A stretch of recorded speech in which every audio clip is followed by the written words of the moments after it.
Magandang araw po. Ang orientation ay ating ginagawa para malaman ng mga estudyante ang rules and regulation dito sa loob ng ating library. At para masabi din sa inyo kung ano ang maitutulong ng library sa inyong pag-aaral. Una sa lahat, may 4 tayong branches ng ating municipal library dito sa bayan ng Montalban. Una na dyan, nasa Barangay Balite, malapit sa ating munisipyo, iyon yung ating main library. Pangalawa, nandito sa Kasiglahan, which is sakop to ng Barangay San Jose. Ang pangatlo ay nasa Barangay Burgos, malapit sa kanilang barangay hall. Ang last branch ay matatagpuan sa Barangay Macabod. Mounting barangay natin ito dito sa bayan ng Montalban. Ang ibibigay naming ID sa inyo, pwede nyo lang gamitin ito sa lahat ng branches ng ating municipal library dito sa bayan ng Montalban. Punta na tayo sa rules pagdating sa ID. No ID, no entry. So, first time nyo pa lang, kaya inisyuhan namin kayo. And every time na pupunta kayo dito, dapat dala nyo yon nakalagay sa lace, nakasuot sa leeg. Bawal na bitbit lang, nakalagay sa wallet, or nakalagay sa bag. Kapag ganon, hindi rin namin kayo papapasukin. So, first time na mawala ang inyong ID, gagawa kayo ng letter, naka-address sa ating Vice Mayor. Ilalagay sa letter ano yung reason, bakit nawala ang inyong ID, at nagre-request kayo ng panibagong kopya. Kilala nyo ba ang ating Vice Mayor? Siya si Honorable Edgardo Zay Sison, kilala siya sa pangalang Umpe. Bakit po sa kanya naka-address ang ating letter? Kasi po, ang Vice Mayor, siya yung namamahala or nag-handle at naglalagay ng project sa ating lahat ng branches para ma-access ninyong mga estudyante at makatulong sa inyong pag-aaral. For the second time around, mawala ulit ang inyong ID, kukuha na kayo ng affidavit of loss. Sa attorney, may bayad yon, kaya ingatan natin para hindi mawala. So yun lang naman ang rules natin pagdating sa library ID. Punta na tayo sa kung ano ang may tutulong ng library sa inyong pag-aaral. Una na dyan, pre-printing tayo. Unlimited, kahit ilan ang ipaprint nyo, okay lang. Pero sariling provide nyo ang bond paper. Pero kung konti lang naman ang ipapaprint nyo, like for example 10 pages pababa, pwedeng kami na ang mag-provide ng bond paper para sa inyo. Pero bago magpa-print, dapat nakapag-register tayo sa ating printing registration. Next, pwede rin tayong mag-computer dito with internet access.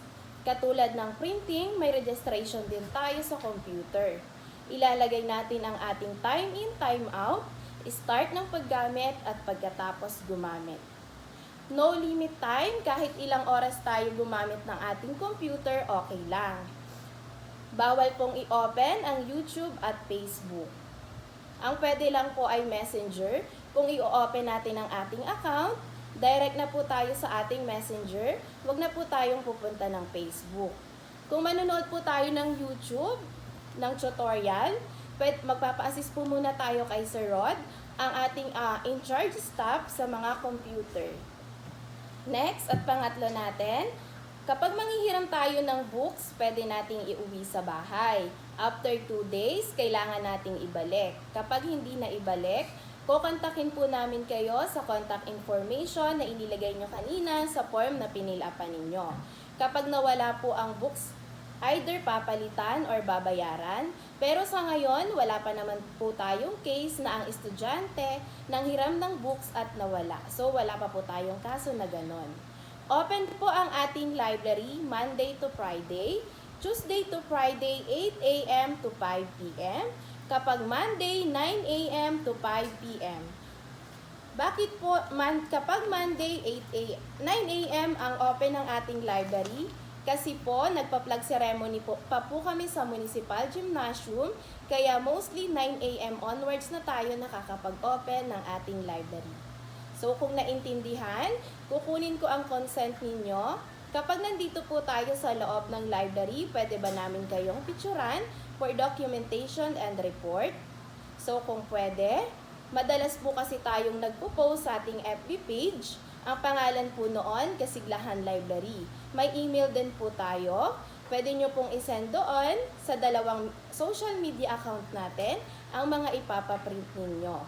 Kung nasa bahay po kayo, ready na ipapaprint nyo, isend na po natin in advance para pagdating po dito, ready to print na. Sasabihin na lang saan sinend, either sa email or sa Facebook.